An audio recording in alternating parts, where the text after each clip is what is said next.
Good morning, everybody. In this video, I'm going to continue making progress with this lovely scene of the River Arun in Sussex. In particular, I'm going to be painting the trees and I'm going to be painting the riverbank on the left with a focus on where to lose edges and where to define edges at this stage of the painting. Now, if you've been following along with the previous videos that I have done of this particular subject, you'll have noticed that we've been concerning ourselves really with establishing light areas in the painting, the brightest tones, using a wet-on-wet technique. So we haven't really established any firm shapes, and we certainly haven't defined any crisp edges in the painting up to this point. And that's what I refer to as the development stage of a painting, where we're simply establishing the brighter areas so that we can then come in with darker tones to start adding some definition where we need it. Now, what I want to do before I start painting is just go back to the reference image.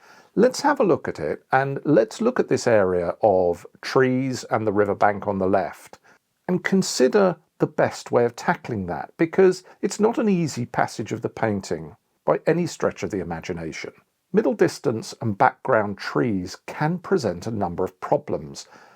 The most significant being that we tend to put too much detail in. We tend to put edges in where we don't really need them. Part of the reason for that is because we haven't thought about how we're going to paint them, and we don't really have a plan for the sequence of washes that we need to make. So we'll go back to the image and let's just start plotting our way around, thinking about a logical approach to this and what areas to do first and which ones we need to leave till later on. Okay, so the area that I'm going to be painting in this video is this area here of trees on the left-hand riverbank, the trees, the two little farm buildings at the top, coming across to the big tree here. Then of course I'm going to paint the large tree and these trees just behind it and to the side of it. Now that's quite a lot of work, and just because I'm doing that in one video, don't think for one moment that I'm going to paint that all in one go.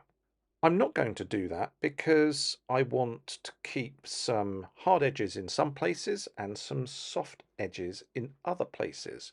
If you look at this area here, and certainly this area here in the center of the painting, if you look closely at them, you will see that there are quite a lot of hard edges, but I don't really want them to be there because they're in the distance and it's not really what I see. It's not really how my eye moves across this scene. I look at that area and to be perfectly honest, it's just a blur of soft edges and I want to keep it that way. But there are some areas that are very important to me where I do want to preserve a hard edge. The first is just here. You can see where the sunlit riverbank on the left-hand side turns the corner as the river moves round the bend, and there's a lovely contrast between the sunlit edge there and the shadow edge of the right-hand bank behind it. So I want to describe that. I want to define that with a hard edge. I mentioned in a previous video too that this area on the tree here that's catching the sun against this very dark shadow of the tree behind it and the shadows underneath it is important to me. I want to describe that and I want to paint some crisp edges in there that will contrast with some of the soft edges around it. So that's important too. So what I do when I look at an area like this, I think, can I break this down into manageable areas? And the answer is yes. The first of which is just to put some detail and a little bit more modelling onto the side of the bank here. Once that's done, I can paint the trees up to this farmhouse. Now, I've got a natural break here. I don't necessarily need to keep going. I can concentrate on just getting this area right, letting it dry, congratulating myself or sobbing into my water pot, whatever I need to do depending on how the painting's working out, and then move on. And I can move on to this area here where I can come down and define that bend in the river. And that is another little area that I can focus on in isolation. But I need to get my sequence right, because if I paint this first, it will make it more difficult for me to have a well-defined light edge here. So I start to think about logic, and I start to think about the sequence of my washes. And what it means is that I will paint the large tree first, and these edges here will be soft and just allowed to run out into this area. And then once that's dried, I can put this little area in here with these gorgeous dark shadows, using a negative painting technique to describe some crisp edges to these leaves and overhanging branches on the tree here. Once that's done, I can put in these background trees here, keeping in mind also the fence that runs along here. I want to make sure that I'm managing this edge correctly. It's a very similar tone to some of the darker areas on the tree. And I'm going to want to have a combination of soft and hard edges along the top of the fence, and that will help to break it up. It won't make it look too rigid and mechanical. So that will bring things along quite nicely. And even though I've covered quite a large area of the painting, I'm doing it in stages that I've thought about beforehand. And I've got a little plan in my mind of how I'm going to approach it and in what sequence relative to where I want to have lost and found edges. So I think that was a useful exercise looking at the image. Now, of course, that's just in theory. As I start painting, you'll see that things may develop slightly differently, but that's the nature of watercolor. We need to be flexible. We need to be adaptable to what's happening on our piece of paper. And sometimes we'll find that that's maybe slightly at variance to what we had in our mind, what we had planned out. But I can tell you this for sure. If you don't have a plan, if you don't have an idea of what to do next, then it's highly likely that you're going to end up with some sort of confused mess on your piece of paper. Believe me, because I have painted many times and I've made many paintings where precisely that has happened. I haven't really thought about it. I haven't taken time to plan what's going to happen. So a little bit of time taken at this stage will pay dividends as we progress. So let's get cracking with the painting. Okay, so the first job is to put a little bit more work onto the riverbank here, a little bit more definition.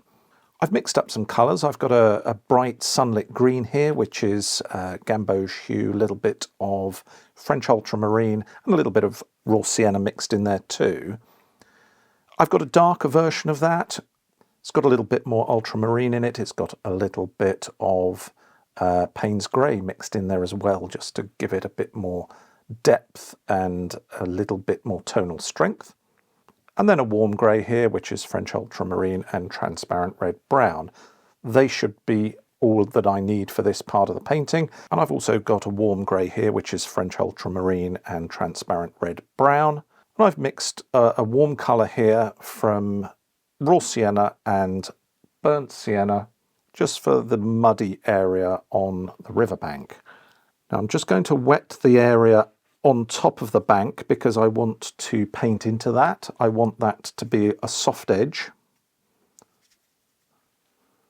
And I'm just going to start by painting down into this area in the direction that the reeds are growing. And I'm varying it up a little bit here. I'm using some darker colour as well.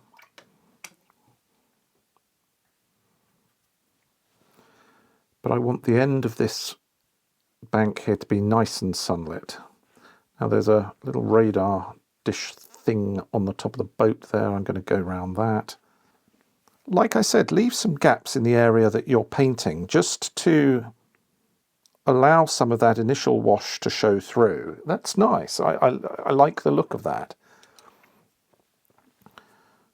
We'll drop in some of this warm, muddy colour as well.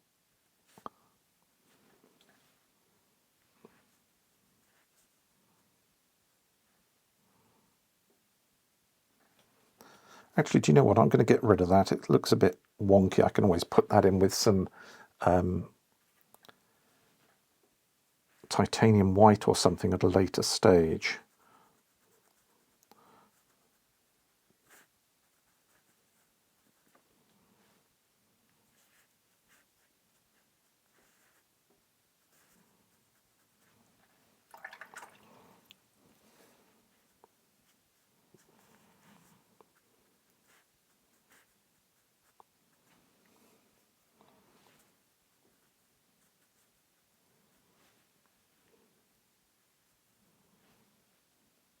The bank is coming a bit lower here. I better make sure I'm aware of that and put that in.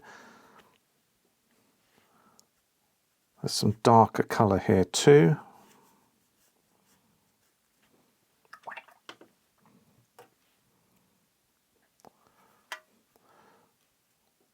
And then we're back into this nice sunlit green here.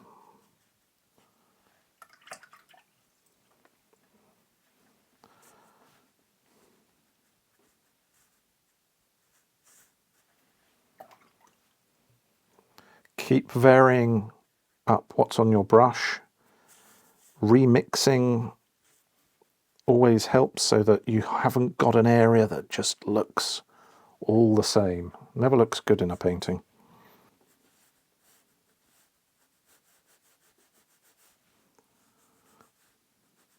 I'm just using some dark to put in the bottom of the bank here. And I'm going to keep that soft in places.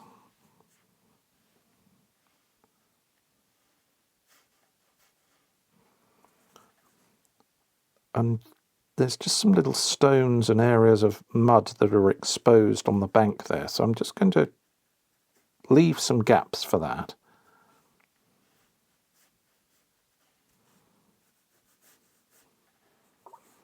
I want it soft here because I want this ultimately to run into the reflection. So let's keep that fairly soft, and the same here too.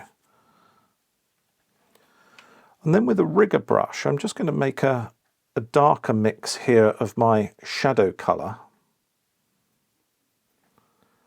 And I'm just going to suggest, while this is all still wet, a few reeds on the bank. But I want this to be soft. I don't want too many hard edges here. So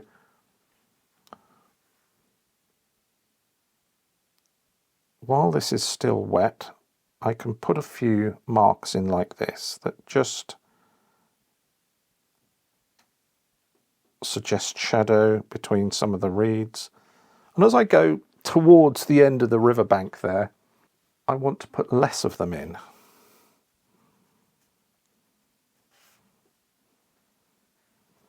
These are very soft. They're fuzzing out nicely into what I've just painted.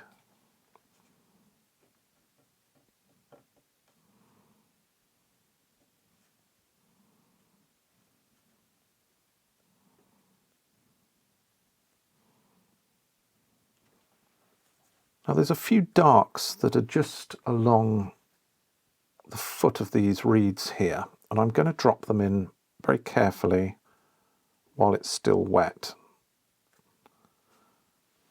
It may actually be still a little bit too wet for that, but they're holding their place, and I can come and darken these up in due course.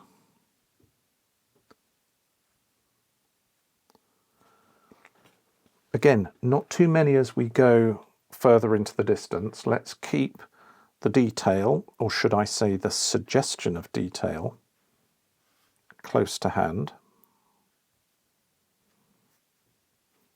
I like to think these are little holes where water vole live, but who knows.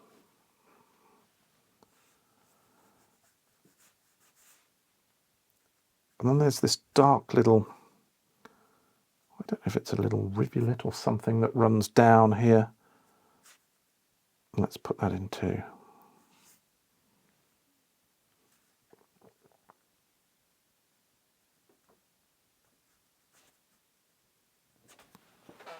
We don't need to do any more to this area at this particular point in time.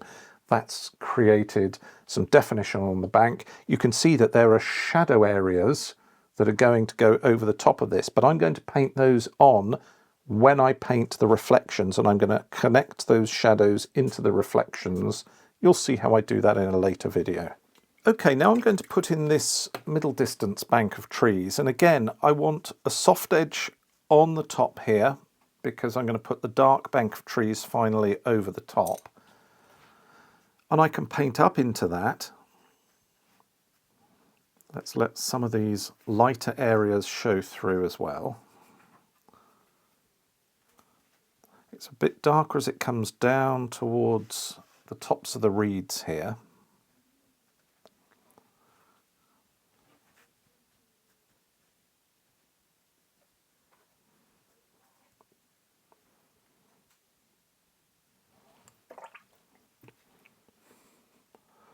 Just going to put a little cadmium yellow in there actually, just to really liven things up a little bit.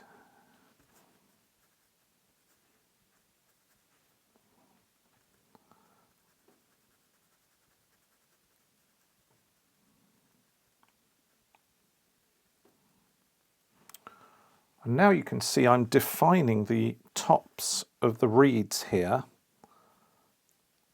by applying my darkest tone. Let's get some nice strong tonal contrast in over here. That will really help those reeds to pop forward nicely. It's quite dark in there too.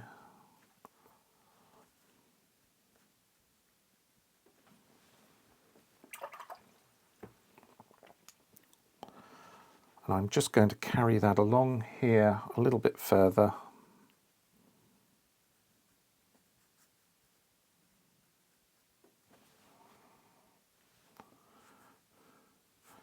And we've got this sunlit tree on this side here, but it's dark on this side. I just noticed that actually, so I'm going to fade that out and establish that edge when I paint the dark trees next to it. So if I'd have been half awake, I would have noticed that beforehand, but you know, you keep an eye out for these things while you're painting. And then we're going to come over the top of the bank here and paint this flatter along here because we're now further away, so it's more difficult to see the undulations in the reeds. There's just a couple of little trees and shrubs behind there. That's enough. We'll just suggest those. And I'm happy that what I've done is define the top edge of the reeds here, but also leave it here. So here that edge has been found, here it's been lost. That's a nice contrast. It breaks things up. It saves there being this strong line that's very obvious running all the way across the left-hand side of the painting. And just add a few more darks in a couple of other places just to break things up a little bit, add a little bit of variety. Let's get rid of that edge there. And we're ready to go with our next area. I think that's all I'm going to do here. I just don't want too much more work in this part of the painting.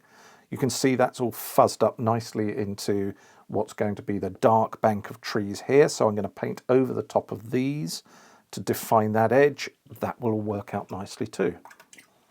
Okay, so it's now time to paint the bank of trees on the left. I'm going to use the dark edge at the base of that woodland to define the top of this bank of trees here. And I'm going to connect that all into the roof on the farmhouse here. Like I said in the previous video, there's no real join there that we can discern or pick up with our eye. So let's not paint it in. Let's just run the roof into the trees. It will look more natural. So I've got a brown colour here, and let's just paint the roof in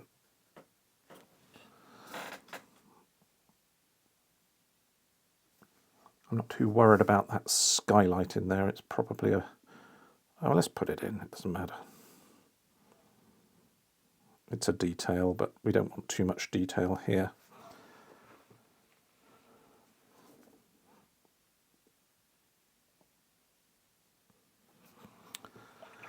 That's enough, and then we'll get straight into our tree colour. Now, I'm going to put a hard edge along the top as well. Just let those two merge together, see that? I'm going to come down here, just underneath the cottage as well.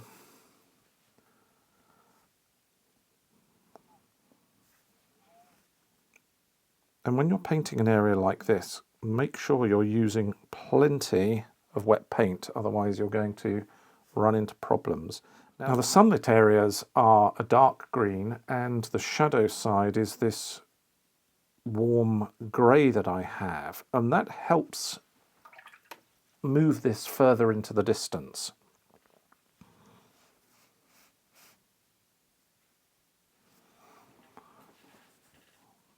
There seems to be a line of hedge or something that runs down there. Not quite sure what. That doesn't matter, just put in what you see. There's also a tree just over the top of the cottage there as well, so we'll let that all run together.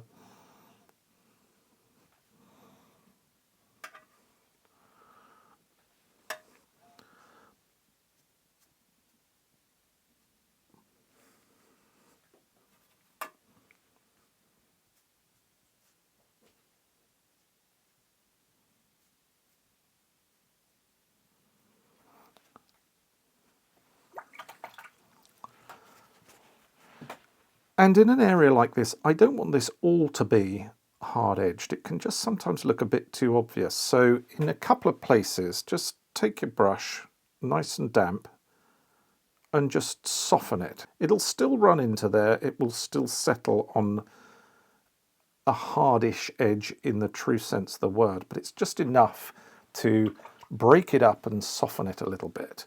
We can come back to that. Now we need to keep working down the paper here, moving this wash down onto the top of this area of trees here.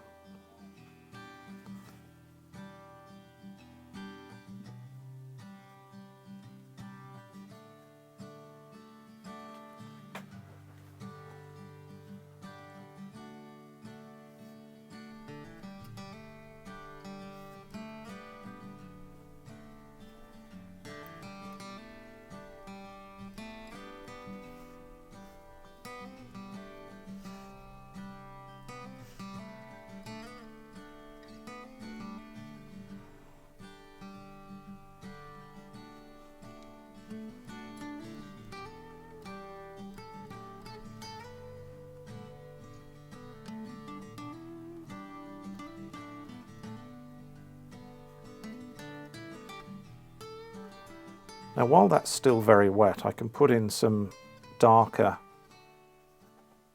shadows with a stronger tone of this mix that I've got going on here. If you remember, ultramarine, transparent red brown. And what I'm going to do is use it to add a little bit more definition to some of these trees that are sitting in front of this bank.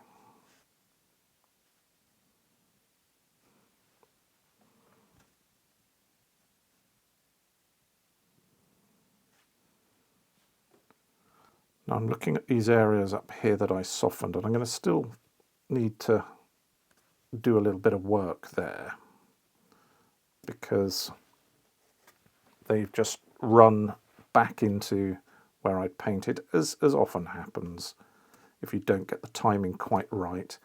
But use your finger just to knock things back, and that sometimes helps just to soften and break that line up. That looks quite nice. Then we have a tree that's catching some light that comes around on this side and we'll use that to just define the edge of that tree there. I think that's fine. Now again, I don't want this area here to just look like a series of cardboard cutouts. So what I can do is, with a damp brush, just drag some of this down into here in a couple of places. And again, it just stops it from being a well-defined line, albeit, you know, it's up and down, it's jagged, it's trees, but it's a line that's very strong. Just nip into it in a couple of places with a very damp brush, as we did up here, and it just helps to break things up a little bit.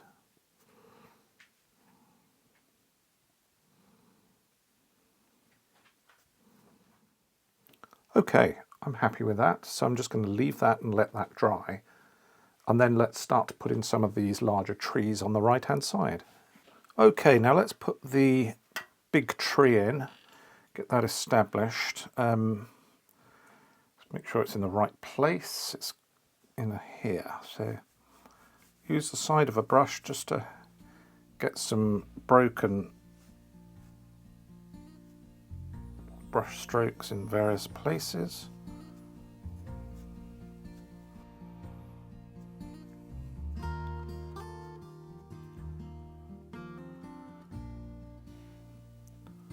Vary the colours.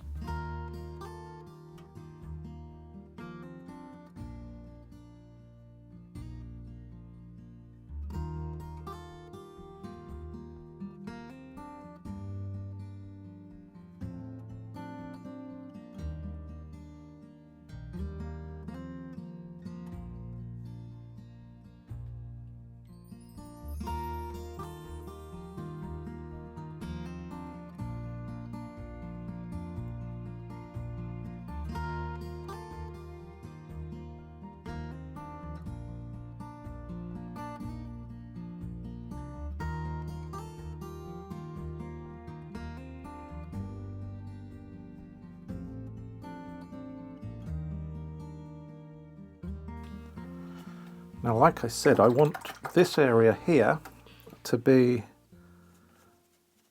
soft so that I can achieve a bit of negative painting and get the edge that I want by painting darks around lights. So I need to keep that in mind.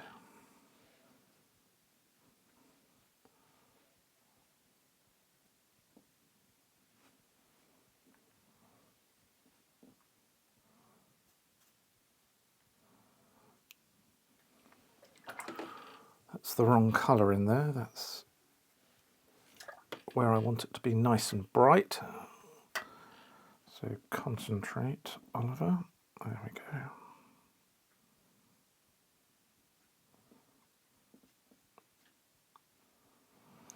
It's bright down here too.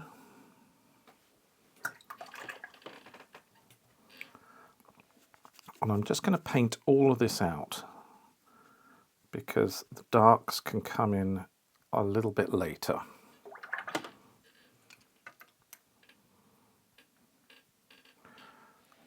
But while this is still damp, I can put some other darks into the top of the tree.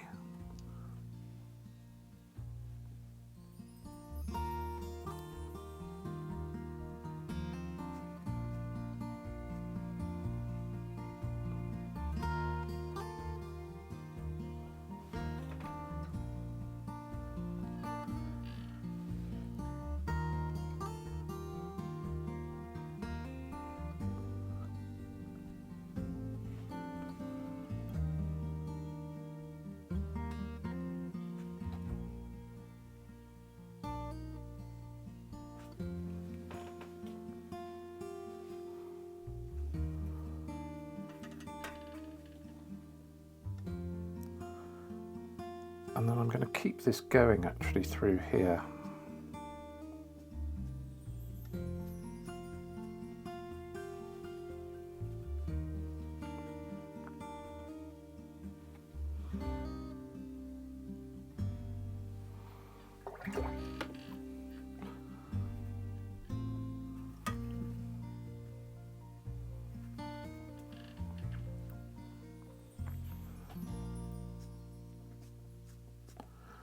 This tree here is a little more distant, so I'm just going to put some blue in, just to help to suggest that it's a little bit further away.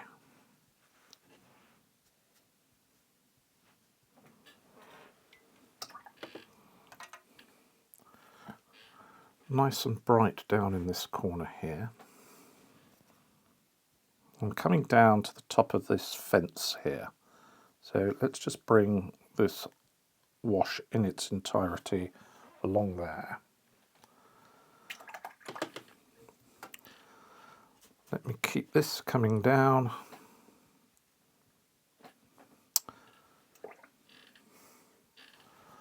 Let's see what's going on here. That's a bit bizarre, so let's get rid of that. Yeah, good. Let's just put a little bit of burnt sienna in there.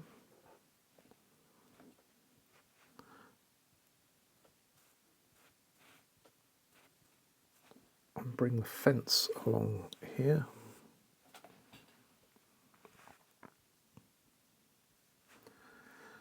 Now I'm just feathering it off at the bottom because that's where we have these lovely warm reeds on the top of the bank. And I want those to register nicely.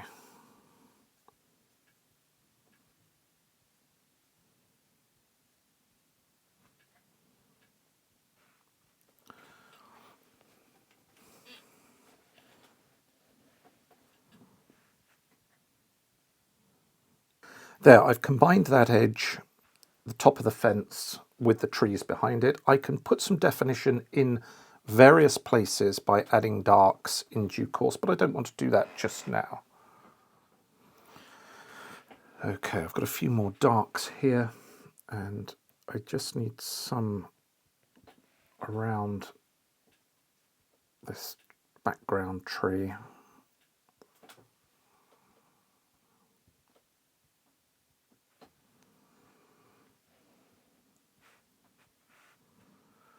It looks like I'm getting two trees here, so I just need to sort of manage this a little bit. It hasn't gone entirely as I planned,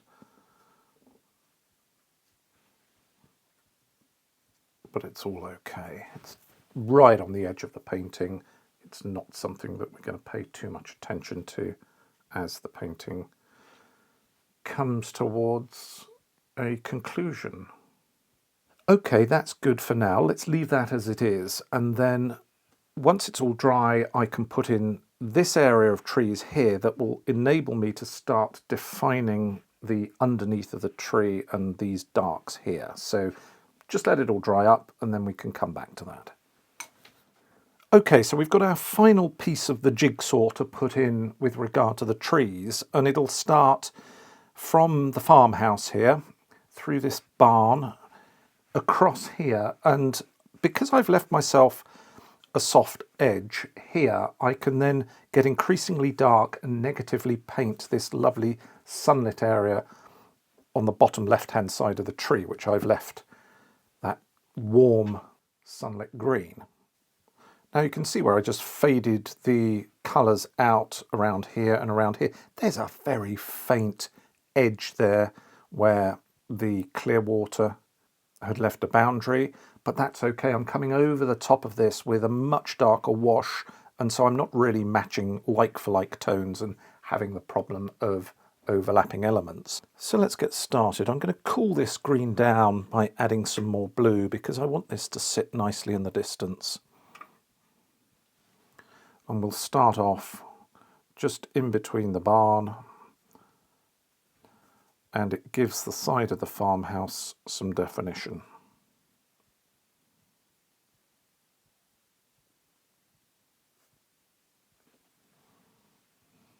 It'd help if the farmhouse's wall was straight.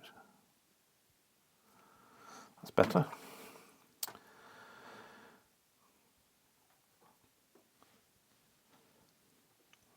It's a sort of grey-brown, so let's just carry that on across here. Again, I'm allowing this to run into the tree next to it because It's an edge that I don't need. I'm happy to lose that edge. I'm going to use some of this nice shadow colour too for some of these background trees.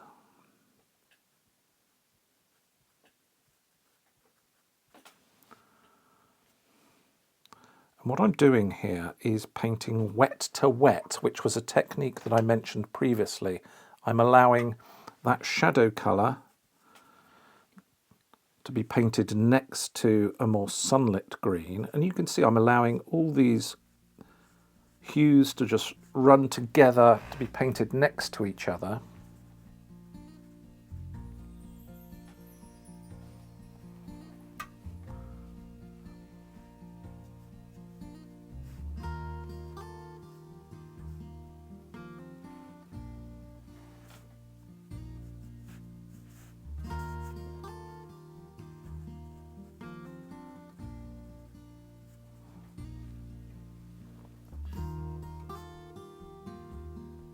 I need to keep the bottom edge of this nice and wet because I'm going to come back to that and continue painting down here. Leaving some gaps in the trees here just creates a nice sense of realism to that wooded area on the top of the hill.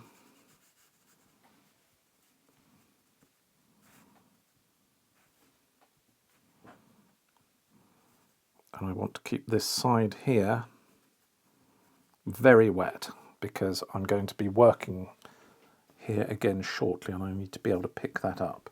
But as I'm coming down here, you can see there's some brighter trees in front.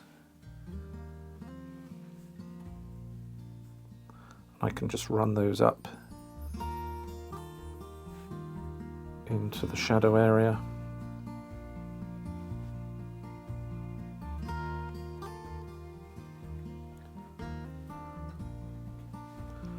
A little more of this shadow colour, and now I can define this tree that was left on the edge of the riverbank there. You see, I can cut round that and the little one next to it.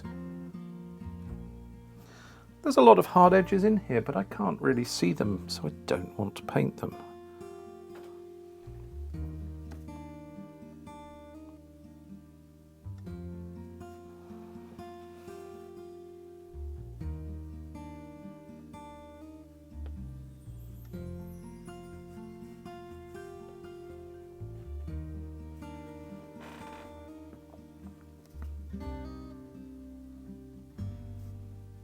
Let's keep this edge nice and wet so I can keep picking that up and moving across the paper with it.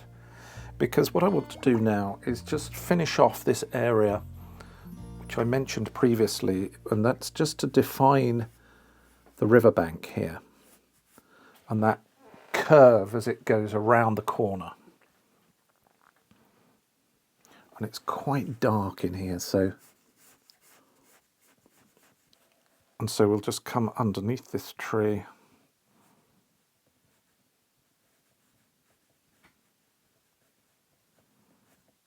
Round the top of the bank.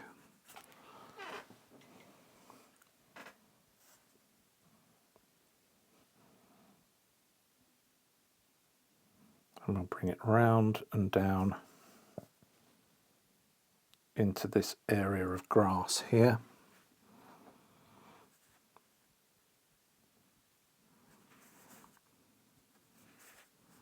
In fact, it'll be coming round more like this, so make sure I avoid the top of that post.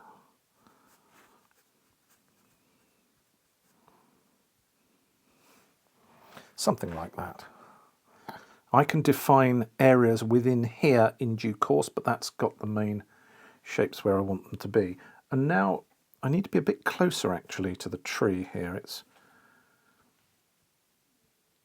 just starting to be defined just about now. So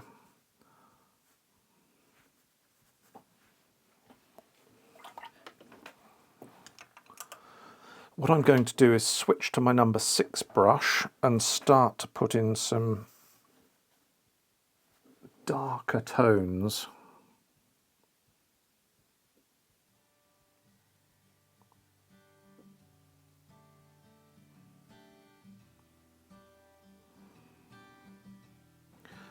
And so these trees that are behind here are starting to be the background to this tree in front of it.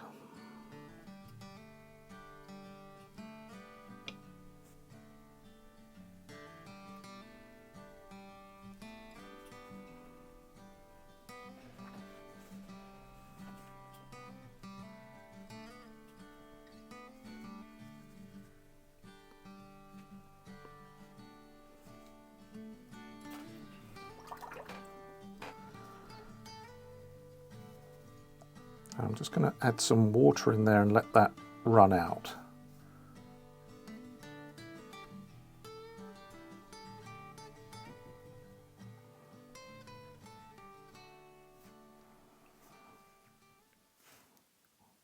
And this is the top of these reeds here. So again, I'm painting negatively on top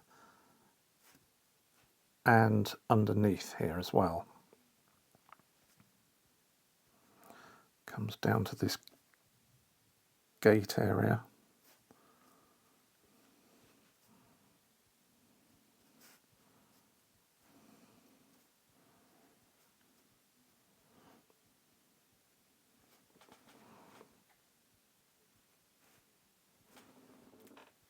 Again, let's get some clear water just over by the fence here.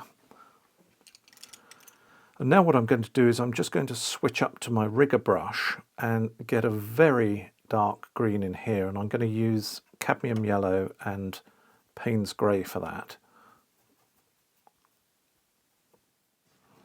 And get very dark in and around here, almost to the point I'm suggesting individual leaves.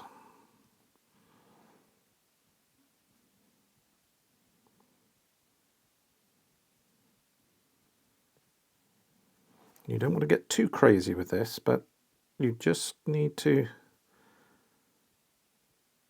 have the sense that this is coming towards you. This tree is growing in front of these dark trees behind it. It really is dark in here.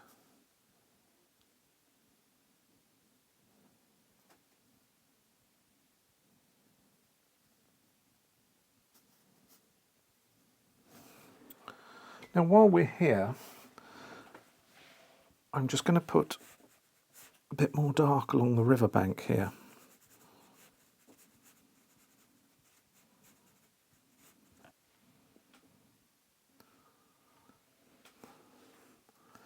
And there's some darker tones just running through there as well. That's good. I've just put a dirty big splodge in there, but it's dark, so it doesn't actually matter for once.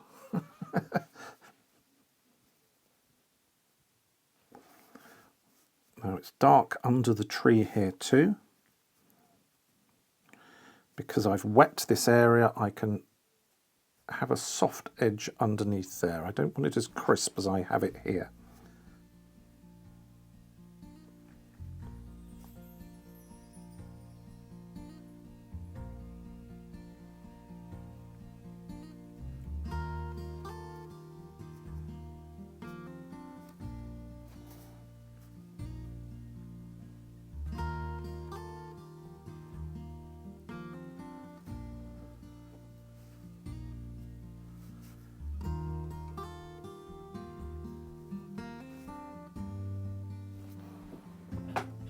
While I have this colour on my brush, I'm just going to paint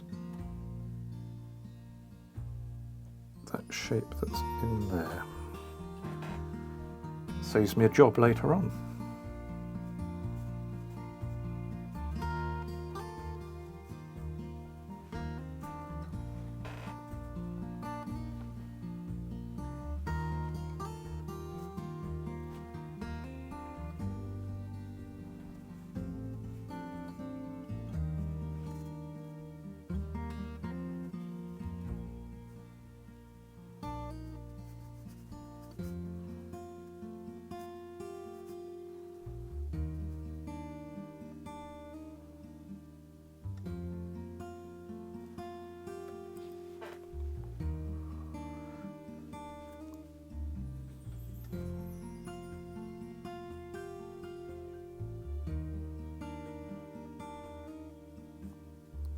few fine adjustments, and that's all starting to look quite good. I wanted this nice and dark in here because I've got these railings that are over the top, so that will be quite a nice contrast to that. So that had to be nice and dark. I've got the top of these reeds catching the sunlight, that's perfect. You could make an argument that just at the end of the fence here it's a lot darker, but I can do that in another time if I need to. So as it stands, I think I'm okay with it as it is. In fact, I've actually got this completely wrong. I say I've got it completely wrong. It's just a small thing, but actually the fence just carries on through here under the tree. But you know, it's getting dark under there. You can't really see what's going on. So the fact that I haven't continued that along there, that doesn't really matter in the grand scheme of things. I'm perfectly okay with that.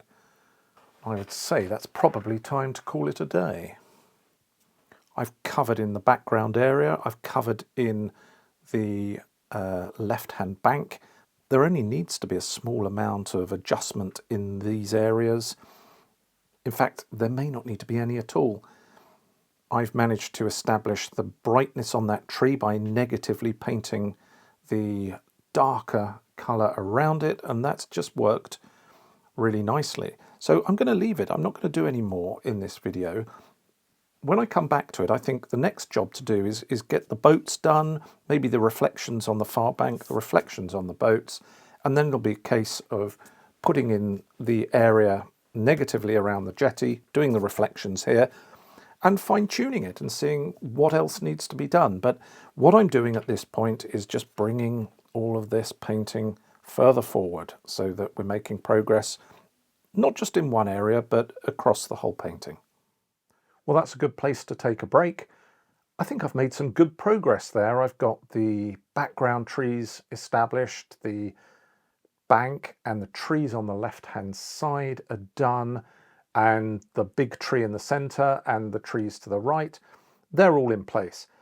These areas may need a small amount of fine-tuning, but to be perfectly honest, there's going to be very little that's needed. It's now a case of moving on to other areas of the painting, the boats, the jetties, the reflections, and then bringing it all together.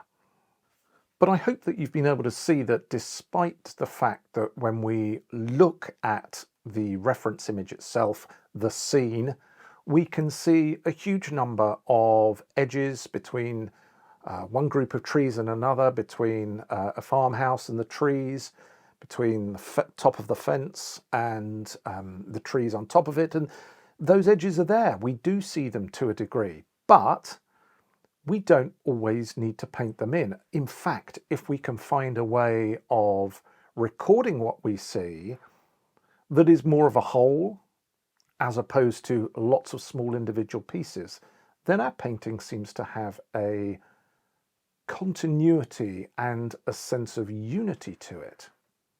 But you can't go too far down that road and say, well, let's just make the whole thing soft. Well, I don't think that looks quite right either. So as I've moved around this area here, hopefully you've seen that I've been trying to strike a balance between some edges that are soft and lost and some edges that are crisp and found. And if you can do that in your paintings, you'll find they start to take on a pleasing sense of realism. Well, thanks ever so much for watching. Hopefully you'll be able to join me next time when I start painting the boats. If you've enjoyed the video, please give it a thumbs up. That really helps the channel. I really appreciate that. And if you haven't subscribed yet to the channel, please click on subscribe too. That also helps. You'll also see that next to the subscribe button is a little bell icon. If you just click on that, then each time I release a new video, you will get a notification by email. So in the meantime, have fun with your painting. See if you can find opportunities next time you do a sketch, next time you do a painting, to think about where you can find edges or lose edges in your work. See you next time.